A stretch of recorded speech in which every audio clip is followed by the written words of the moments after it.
So welcome everyone to the JB Media Digital Drop-In for the month of February. I can't believe we are in the second month of the year, but we are. And today I'm really excited to talk a little bit about one of my favorite topics, which is search engine optimization. As most of you know, that is how I started my career in the very beginning. So in 2003, when I launched my very first business, it was focused on search engine optimization. And I had started that company with a wonderful woman at the time who was my business partner. And we were both coming from a writing background. And so search engine optimization opened up this entirely new world to me. As somebody who was typically a writer and a communicator, I had never really studied algorithms. I didn't really know how they worked or, even sort of the depth of that technology. So it became sort of one of my life passions, really, to study and understand it. So I'm excited to talk about that today. For those of you who are new, just a few housekeeping things. First of all, you can definitely put any questions that you would like into the Q&A. So there's a Q&A feature that you should be able to see when you are tapping on your phone or on your desktop. If you use your mouse to scroll around, it should pop up in your Zoom.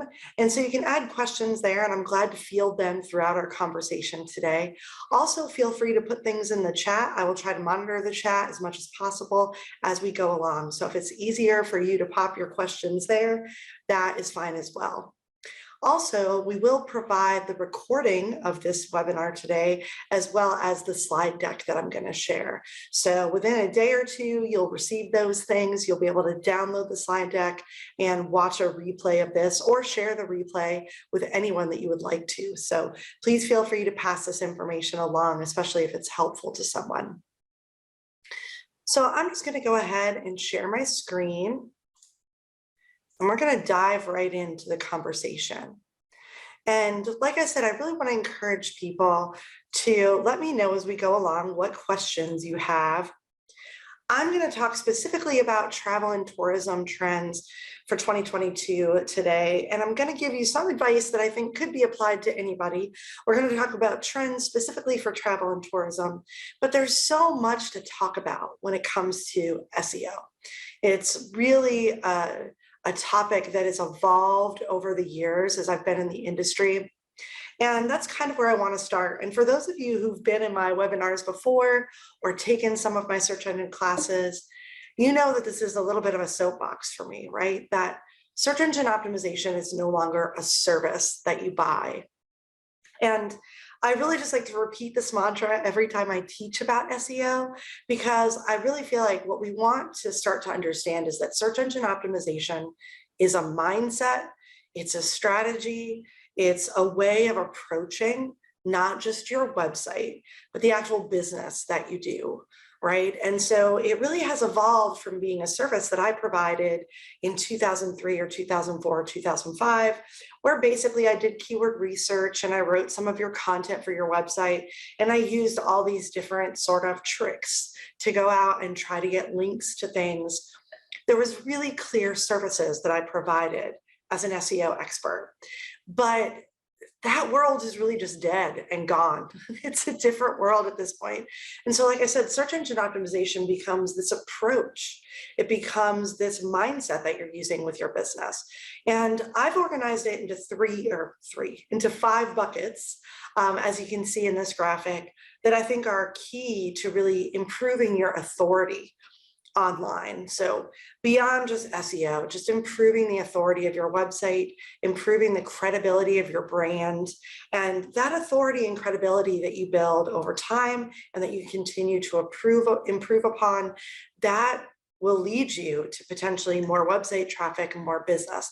But there's a lot of moving parts when it comes to SEO as a strategy or a mindset, right?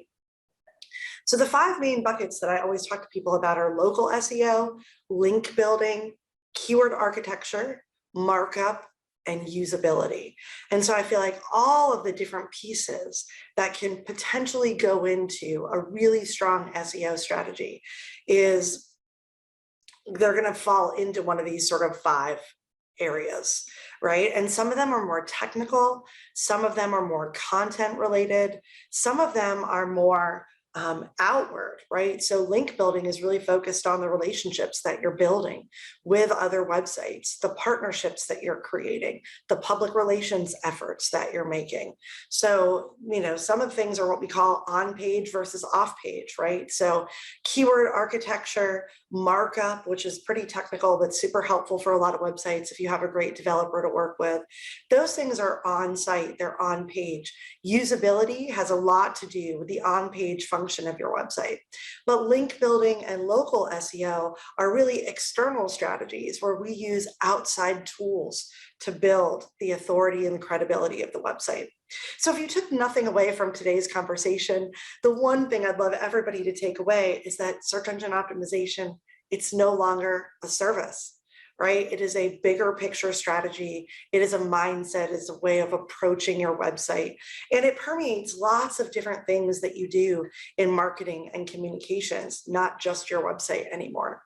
So I think that's an important thing that we have to keep setting the tone on every year as we move forward, because I know even though there's still a lot of things in the industry strategically that could be called services, I do think if we look at SEO from a narrow perspective, we only focus in on one of these things without considering the rest, then we miss a big part of what's going to make us successful. So even if we focus in on one particular type of strategy, we make that our goal for the next 3 to 6 months, right?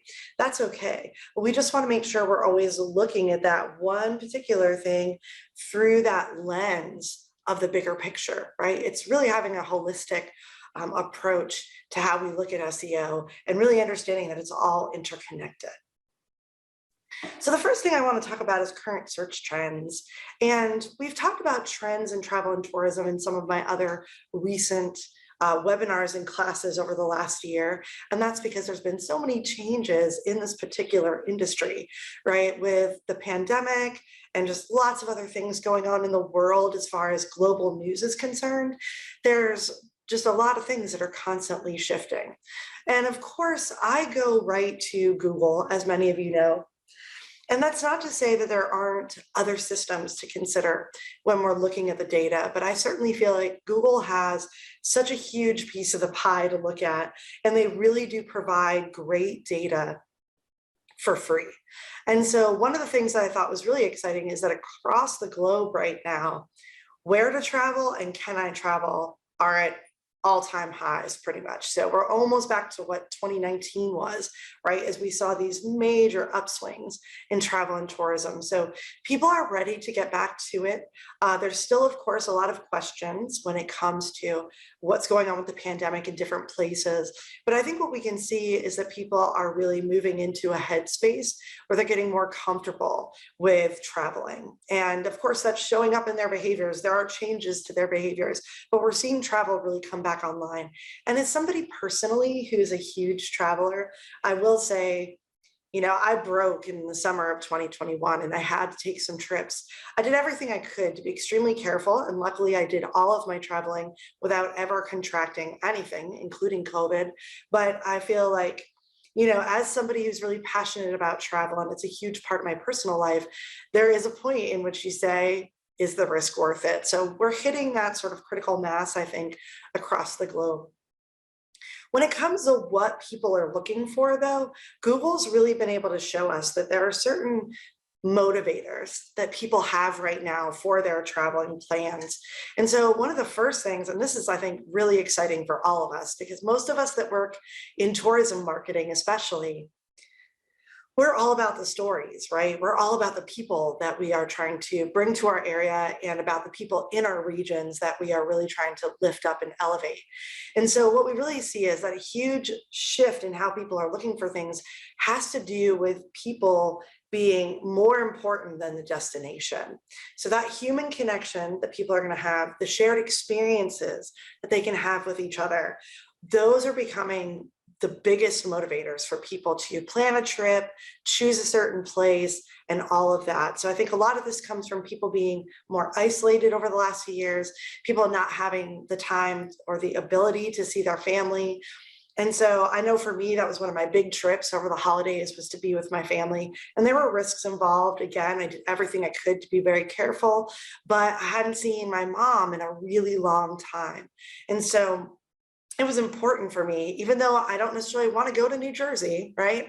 I grew up there. I've been there many times. That ended up on the travel list because the people that I love who live there.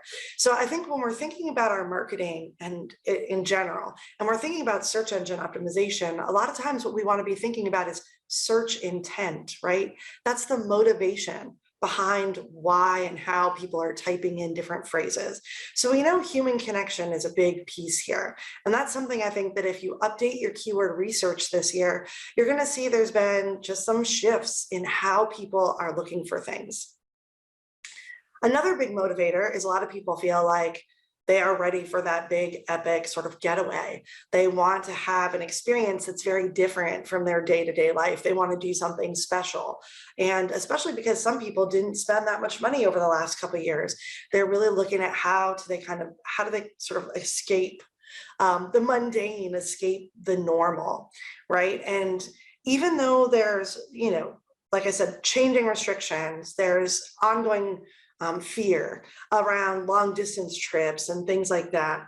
A lot of the way that you can motivate people to consider coming to your area or coming to your particular location or attraction is by showing them that they're going to get a chance to reset, to rejuvenate themselves, to have sort of a simple, pleasurable, wonderful time. They're going to get to do the things that they really want to do in a lot of ways. So everybody's got a different way of resetting, right? It's not always calm and peaceful. Some people love to do sports to reset.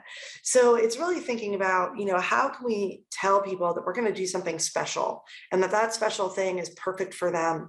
How do we get people who've already come and had the experience, who felt that way, to share that experience online, especially, right? So just thinking again about those motivators that are driving people to make decisions, because every query that they type in, every question that they ask Google, all of those things are being motivated by their feelings. And so we want to tap into those feelings because they're the root of the search intent that people have. Also, one positive thing that I will say for those of us that live in more rural areas and in areas where we've got lots of outdoor activities and places for people to go and explore locally, that domestic travel trend isn't going away anytime soon. So even though we do have a segment of people, of travelers who are really excited to get back out into the world, there's a lot to navigate there. There's a lot of detail. There's a lot of things that you have to be aware of and pay attention to. And if you're traveling with multiple people or your children, you've got an even bigger level of detail that's going on. So domestic travel is still really shining. It's a really strong place, not just in the United States, as you can see in this slide, but everywhere. So in the UK, search interest for places to stay right within the United Kingdom by people who live there has risen over 75%. So we're going to see that your region, your area, your cities, your towns, there's still going to be people around you that want to have amazing experiences close by, right? Think about those day trips. Think about those, those regions, towns, cities, communities that are around you that are within an hour or 2 hours or maybe 3 or 4, right? That's really going to allow people to come in and not have to think so hard, not have to have so many things in place, maybe to travel overseas or even to fly somewhere, but to actually just do a great drive and stay local. And a lot of times too, what Google's seeing is the search intent around this has to do with kind of 2 things that you'll see there, right? One is getting back to basics. So a lot of people really their passion for where they lived was reignited. Their passion for their community was reignited. They're thinking more about how they spend their money with their local regions. And so getting back to that basic stuff is really valuable, really understanding what home is to you, right, as a resident. And then I think also people are really trying to understand, what are the hidden treasures that we don't know about? What are the things in our region that we haven't done? Or what are those things that we haven't done in a long time? So I really relate to this particular trend because I've lived in Asheville for 22 years and there's so many new things for me to explore. There's so many new things for me to do. And there's also a ton of things that I haven't done in 10 years or 15 years now. And so I can revisit a lot of that. And I've been inspired to do that the last couple of years. And I'm going to continue that because I see the value of contributing to our local community that way.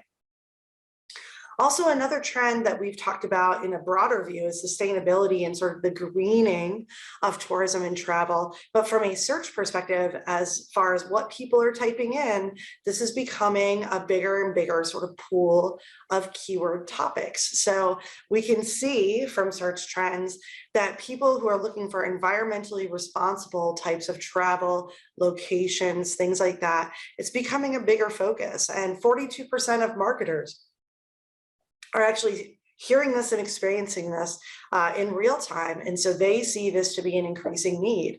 They need to tell those stories of how they are promoting sustainability. We need to help travelers, people who are visiting our regions, to be more responsible about how they do it.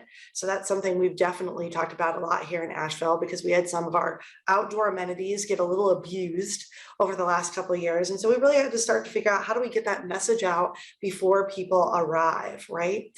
So it's really thinking about, there's going to be a market, I think, as we move forward in almost every region, for sustainability focused people who are looking for that eco-friendly aspect of how they can travel and still feel responsible in the way that they're doing it. So how can you talk about your region's sustainability credentials or initiatives? How can you make sure that you're highlighting different providers in your region that are they share this core value and they're focusing on this as part of the business that they're building? How can you really make that a bigger focus in the content of your website and things like that? Because those stories are going to have more impact, and building out your website to talk about this more is going to help your region get recognized for these topics in different ways. And of course, 50% of travelers are saying considerations such as carbon emissions and offsets are worth really evaluating when they're considering travel. And 51% of travelers who stayed in accommodations or booked a flight for a life moment, and life moments are basically those kind of key things that a lot of us are familiar with doing over the course of our life, right? So birthdays, anniversaries, weddings, family reunions, all of those sort of things, graduations, these things that are rites of passage in our culture to a certain extent.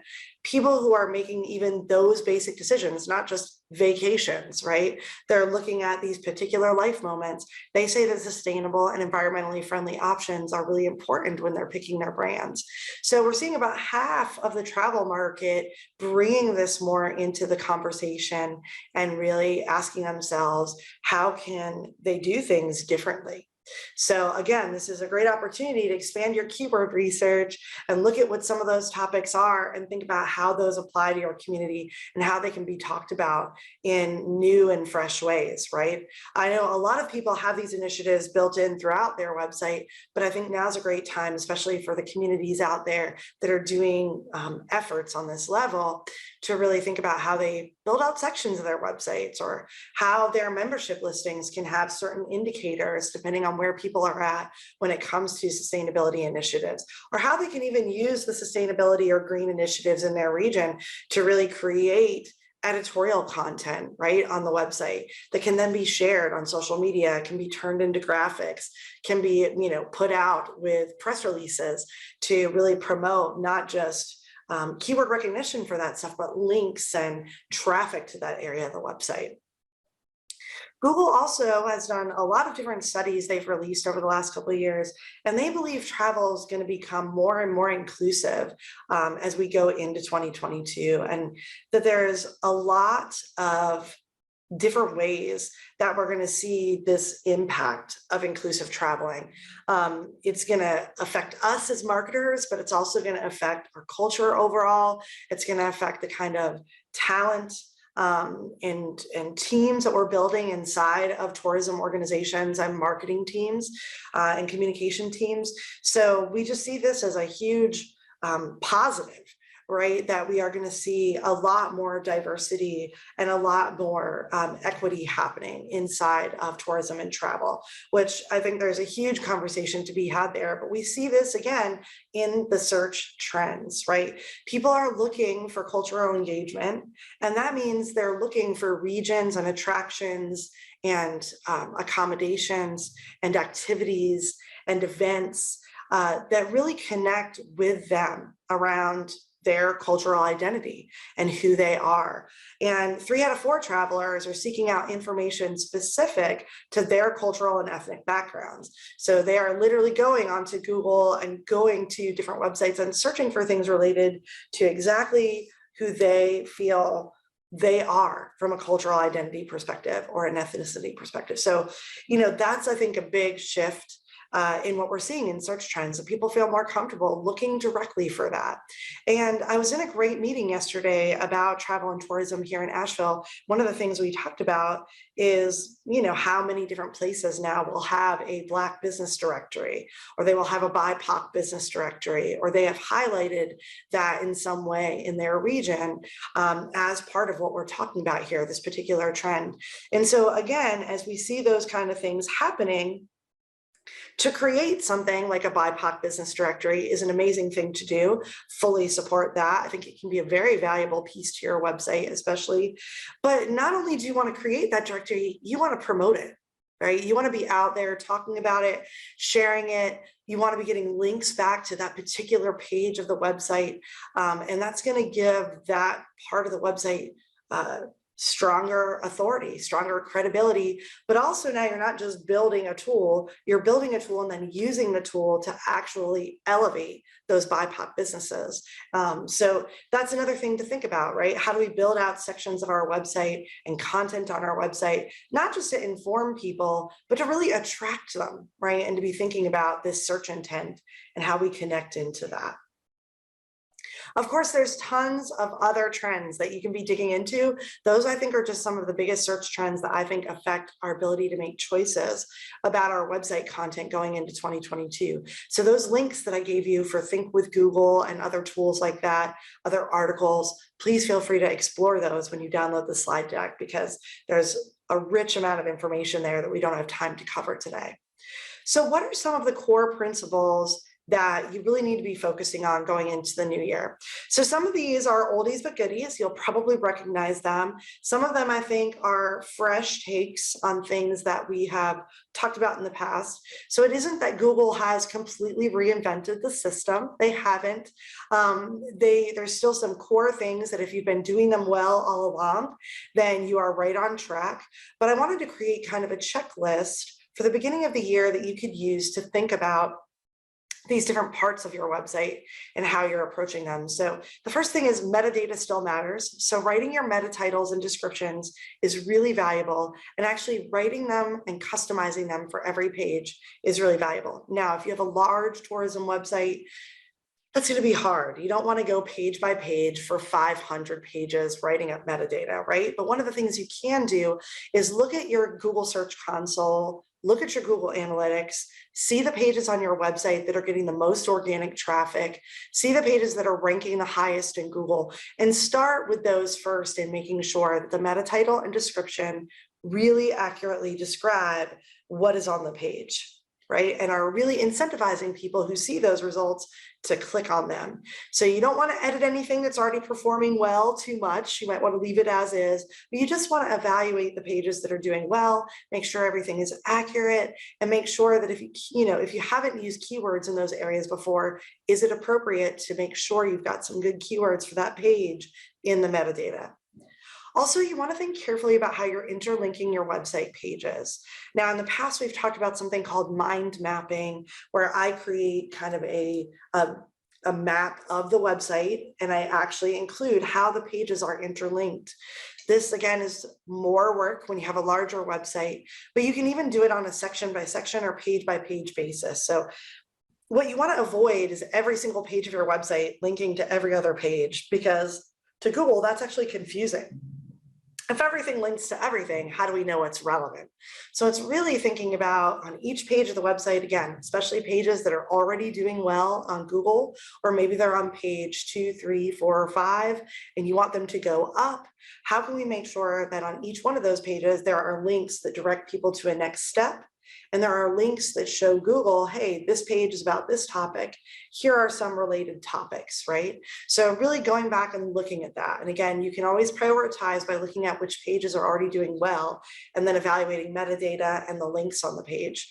I like to aim for 3 to 5 links at most. I don't like to have huge numbers of links unless there is a reason for me to have multiple links in a list, right? So I do understand sometimes you've got a bullet list that you want to link out to different things. That's okay. But I usually try to aim for, 3 to 5 links is good in keeping people moving through the website.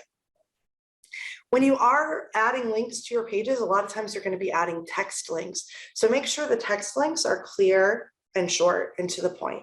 Don't stuff them with keywords. Don't highlight whole sentences and link the whole sentence. Really have kind of a clear verbal call to action that they can just tap on pretty easily, especially when they're on their phones. Also, a new suggestion that I've been sort of studying and kind of understanding more over the last year that I've just never read as much about is called creating a navigational page for people and the sitemap for the search engines. So if you have something like WordPress, you might be using the Yoast SEO plugin. And that plugin automatically creates a sitemap for you, and you actually get a link and you can pop it into your Google Search Console. If you don't have a sitemap through your plugin that you're using, then just talk to your web developer or designer. There's usually a plugin or an extension or a setting, something like that they can use to generate that sitemap. But these two things basically serve two different purposes. The sitemap is really a list of links that is on a URL. That is something really Google only sees, and it taps into it to understand what your website's about and how the pages are connected.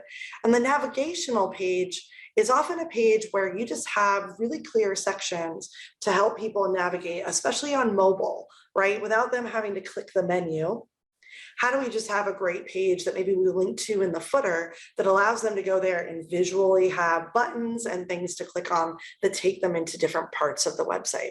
So the great thing is you can adapt some pages that you may already have to be a navigational page. So some organizations, some businesses, they do it right on their homepage, right? Their homepage becomes a navigational page that scrolls and people can easily click right into different parts of the website and then immediately dig in without ever having to reveal the menu. The other thing is itinerary pages.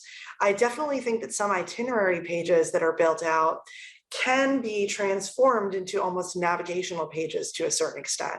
So instead of having one, you might have multiple pages for different types of itineraries. You might turn those into things that allow people to then easily click to relevant parts of the website. Also, many of us see 404 pages in our Google Search Console or even in our other tools for SEO. And 404 pages just mean that that page was deleted from the website and it no longer exists. A lot of times, if you're deleting a high number of pages, first you want to make sure that they're not doing really well in Google, because deleting them would then cut off that traffic. But if you've identified pages where they don't have very high rankings, you don't need them on the site anymore, you can delete them. You have two options. You want to 301 redirect them to a different page. If there's a page that was similar or that's more relevant now, just 301 redirect it. And again, WordPress has plugins for this. Your designer developer can help you with other types of systems. But the other option is to have a 404 page so that when people try to go to that link, it doesn't exist. It just says 404, this page doesn't exist. But what you really want to think about is how can you design that page so when the 404 shows up, it's actually engaging. There's some buttons, there's some calls to action, and you direct people to different parts of the website. If you're going to have a 404 page like that that stays up, you really want to make sure that you index that page. So that means that you tell Google, this page doesn't exist. We don't need the Google bots to touch it, right? And so that's something, again, that you can easily do with plugins and extensions on a website, or you can talk to your developer and designer about this. But I've had a lot of people call me at the beginning of this year to say, we want to delete a bunch of content from the website. We're going to, remove this section. And I have to be like, whoa, whoa, whoa, slow down. Why are we removing this section? Have we looked at the data? And then how are we going to do that if we remove that section? Because what we don't want is just a huge amount of 404s that are kind of boring pages that don't really help anybody. And then we're letting the Google bots index them. So if you have Google Search Console, again, you would actually see some of that in there because they flag you when they start to see a lot of those. Also, keeping URLs as simple as possible. That's an oldie but goodie, right? So keyword URLs, Try to keep them from being too long. If you have an e-commerce website, or let's say you're a DMO or a chamber or a tourism organization that has a very large membership directory, that's something to really, look into, making sure that the URLs of your member directory listings aren't getting too long. They don't have too much sort of code or jargon in them. Sometimes you can't correct that stuff, but it's always worth evaluating, especially on larger websites. Make your navigation simple and easy to follow. Think about people, like I said, in their search intent, which is what we just talked about with the search trends, and give people the content that they want and need editorially, right? Before we think about keywords and stuffing keywords onto the website, we want to think about the people first. Right? Keep your website up to date. So make sure there's nothing that's inaccurate.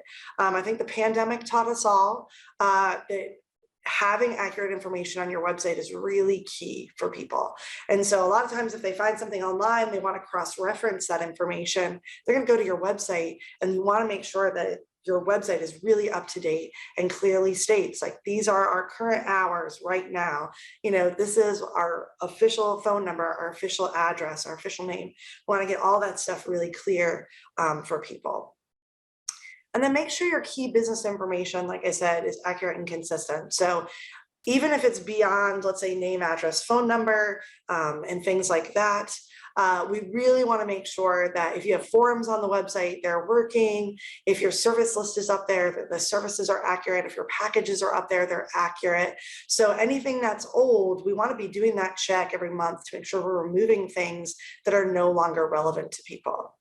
But the most exciting things that you'll find if you go to this link in the SEO starter guide that I highlighted here from Google that I think are even more valuable is make your website interesting and useful, act in a way that cultivates user trust, and optimize for people, not search engines. So when you use Google's own SEO starter guide, these are things that I pulled directly from there. Right? So even though we're talking about these other strategies like metadata and URLs and reviewing your navigation, making sure that it's easy, always test your navigation on your own phone to see how it looks, and have other people that test it on their phones. It's really hard for any web designer or developer to test on every single device. Even when we're using testing tools, it's not always 100% accurate. And so having somebody test that navigation, I think all these things are going to be really valuable in 2022, especially because this little checklist has a lot to do with the visitor experience, and page experience is one of the big Google updates from last year. So all of these are about checking to make sure that your website is giving people the best experience that they can have. And I do want to say one thing about cultivating trust is, especially for those of us in the tourism and travel world, please make sure that you're very clear with people about what you're doing with their email and the information that you're collecting about them. So have that GDPR pop up on your website. Usually it's better at the bottom, I feel, so it doesn't block out any of the content. Make sure if you're doing contests and giveaways that there are very clear language around what you're going to do with people's emails once you get them. And I have to say, I'm moving a little away from the idea that we should expect people to go to the privacy link and that covers us, right? A lot of our privacy links are in the footer. So linking people to the privacy policy should be happening right where they're signing up, in my opinion. And it should open up a different tab easily for them so they can read through, understand what they're giving you permission to do, and then decide to actually complete a sign up for a giveaway or something like that. But make sure that you really include that, because that's a part of user trust. And then local SEO, which I think all tourism and travel people, that bucket for us is huge, right? Google My Business, the listings are continuing to evolve. They're actually changing their insights, their analytical data inside of there. So I've been testing out the new beta insights, which I think is going to be very exciting for a lot of us. They're just giving us more detail. They're making it easier for us to look at it on our phones and our tablets. So Google My Business listings are really valuable. And I think not only do TDAs and DMOs, chambers of commerce, need to be really digging into this tool at the fullest level they can, because a lot of times they run the visitor centers that are directly impacted by this tool. They're running different types of locations and events that can be promoted on those tools.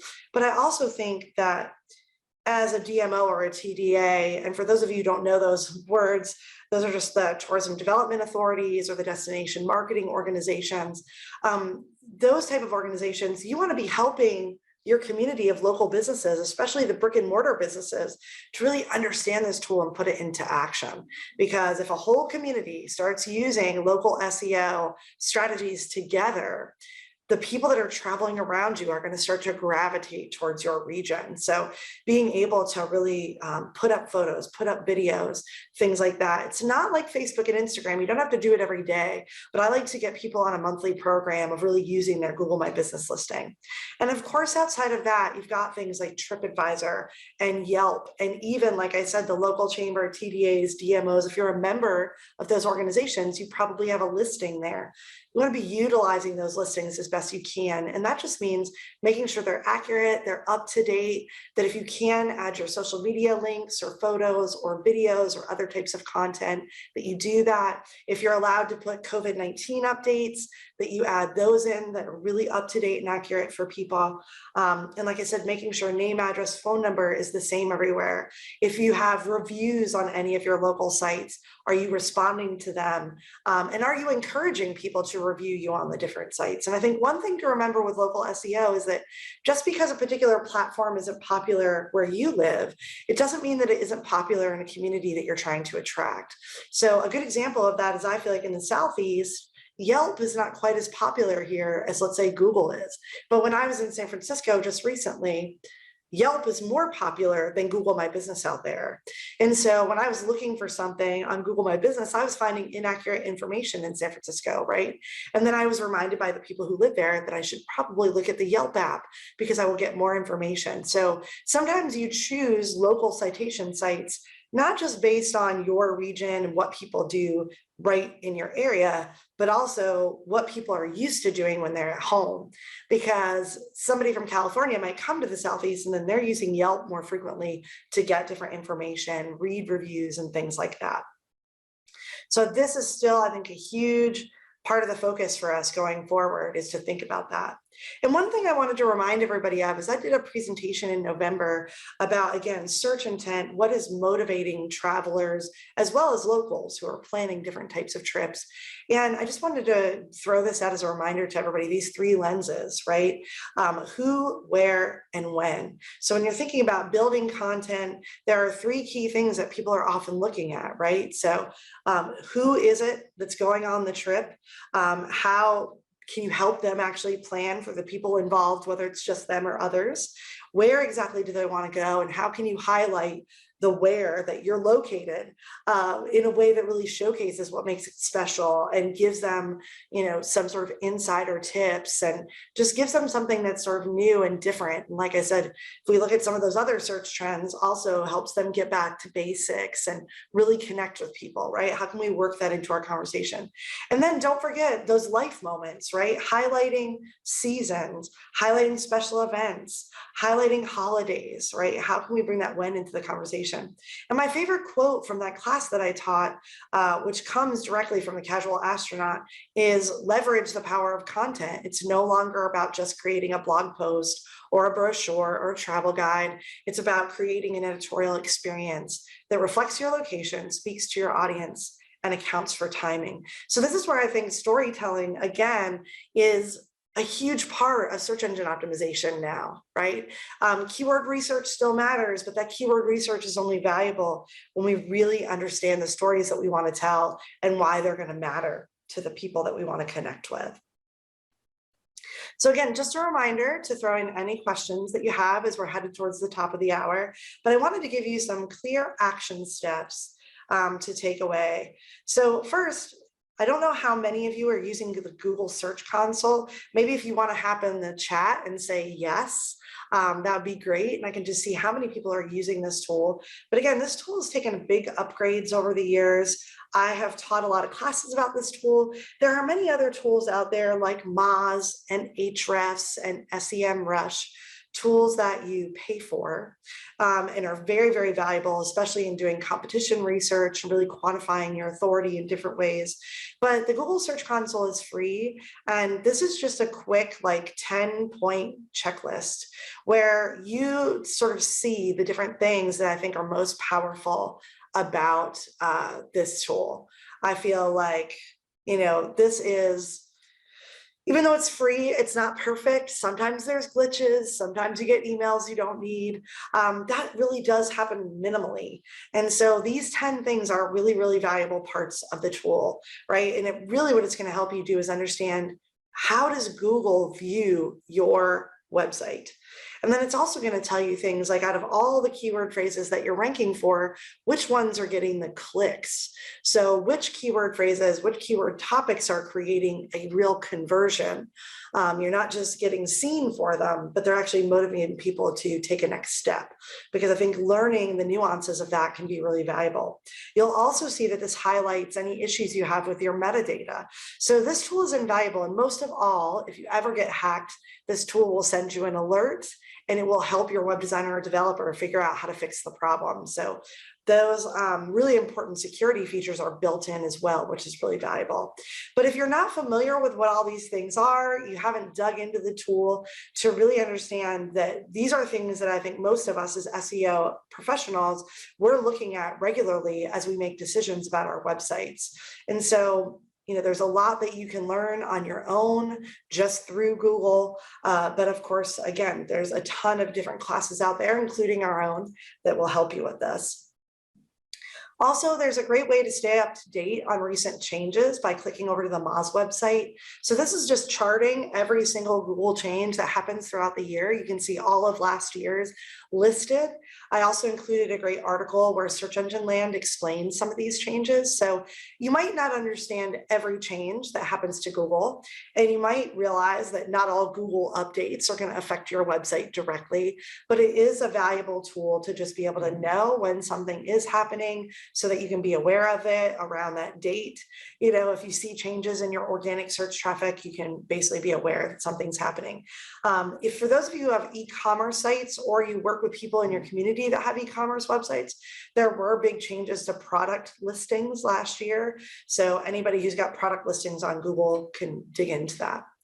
Also, there's some great tools inside of Think with Google. One is called Hotel Insights with Google. I just love this because it allows me to put in my state and understand how interest in our state is changing over time, right? So we can see North Carolina, interest in traveling here has gone up between 10 and 25%. And if I scroll down on this page, and you can click the link in the slides, I get a bunch of other information just about travel trends that Google is putting together. And you can see they have global insights, hotel insights, and other destination insights that you can explore. And then Blend put together a tourism search trends report. This is actually aggregating data from Google Trends. And what it's telling you is, so this is an example of outdoor activities. This is actually a drop down. When you click it, it gives you a bunch of other types of things that you can explore. But then as you scroll down, it shows you the outdoor activities and how they're trending from 2019 until right now in February of 2022. So you can see the last 3 years, what the trends were, how popular different outdoor activities were, how popular different food and drink topics were. Again, lots of different things related to tourism are in this drop down here. And then it breaks it down into things that are more popular and less popular. And you can see where the 2022 trends are starting, right? So are they starting similar to 2019 or similar to 2020? I think it's really interesting that they aggregated this data so that we can see a year over year comparison, which the actual Google Trends tool doesn't give us. So to wrap us up, I think the biggest thing you're going to find with everything that Google especially is putting out right now, but I think Bing is on the same page in a lot of ways, is put people first. Right. And from an ethics standpoint, I think SEO, there's a lot of ethical questions to consider. But one thing you really want to keep in mind is that we can't get away from the fact that Google in and of itself, the search engine algorithm, the AI is persuasive, but what we can do is infuse our content and the work that we're doing, our partnerships, our link building, all of that with a desire to truly connect and serve people and to build relationships that are real. So a lot of you know I did my webinar on ethical marketing last month, and so that's something I want us to always be thinking about with search engine optimization. And so that way, essentially I feel like we can't change the tech right now, but we can change where we're coming from and our awareness of the tech. So Aisha, thank you so much for the shout out. I really appreciate it. Sarah, that link to that tool that I just showed you is actually, it's right there, right? The Tourism Search Trends Report. So you just click that link once you download the slide deck and it'll be right there for you. And Emma, thanks so much for being here. But finally, I just want to invite everybody that if you liked this conversation, I am doing a class at the end of February called How to Create an SEO Strategy in 2022. So we're going to dig into actually building the strategy, taking the steps together. It's a 2-hour interactive class. We have a special offer for everybody on the webinar today that it's $49 this week if you sign up. It will go up to $69 next week. But if you'd like to spend a couple hours with me and also doing some fun interactive exercises and breakouts with other folks, then please, I will put the link into the chat as we all head out. But I really appreciate everyone being here. Again, if there's any other questions, I'm glad to stay. And you can see the Eventbrite is in the chat right now. Like I said, have a great rest of your day. And at the end of the slide deck, you'll also see my email. If you ever have questions or there's anything else that I can do to support you, please don't hesitate to reach out. And thanks so much. Have a great rest of your week. Thanks for being here, Kim. And thanks for being here, Molly. I really appreciate it. So glad to see everybody in the chat.